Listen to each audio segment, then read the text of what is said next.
Dako nga pagsakahapresyohan kuryente ang posible abaton ng mga konsumidor han Eastern Samar Electric Cooperative o Isamelco yan ang bulan hit Hulyo. Ginbaba na bana nga posible umabot ha por lo menos 18 pesos kada kilowatt hour ang rate nga mas hataas kumpara por lo menos 14 pesos kada kilowatt hour han naglabay nga bulan. Base didahan press conference ang Federation of Rural Electric Cooperatives Region 8 of FreeCor 8 nga tanan nga 11 nga electric cooperatives sa sinirangan Visayas ang makaka-eksperyensya hini nga pagsakahan presyo tungod han hataas nga bayad ha wholesale power market. Ginklaro gihapon ng FreeCor 8 nga ang dako nga rason hini amo ang pagsakahan line loss and congestion charge o LLCC nga ipinapatuman hiton wholesale electricity spot market ha ilaromhan EPERA law.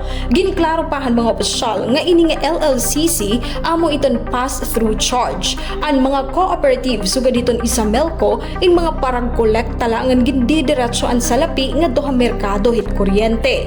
Tigang ha 277 million pesos nga LLCC niyan han Hunyo, naghataas ini nga duha 572.9 million yan ang Hulyo para habugos nga Rehiyon 8. Tungod hini, maabot ha 5.99 pesos per kilowatt hour ang madudugang habaraydan para ha mga pamilya nga nakonsumin 150 kilowatt hour kada bulan o itong typical nga may usa nga TV, refrigerator nga iba pang gamit, posibleng madugangan hin maabot 604 pesos ang ira bill.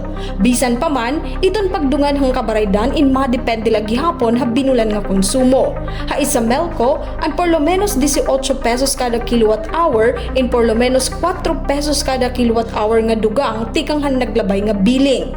Bisan naman kung legal nga igin imponer ang LLCC ha ilarumhan EPERA na babarakan FreeCor 8 nga sobrang nga diri na makatadungan ang kantidad. Ginkuy question nira ang pamaagihan pagkalkula hini nga naghahangyuhin transparency kung nahingangain good ang nakokolektang salapi. Ginhangyo gihapon nira ang mga lokal nga opisyal han gobyerno nga suportaran ang panawagan para han reforma ha sistema han pagpresyo hiton kuryente habugos nga nasod. Tikang ha Syudad Borongan, Heidi Upada, Eastern Samar News Service.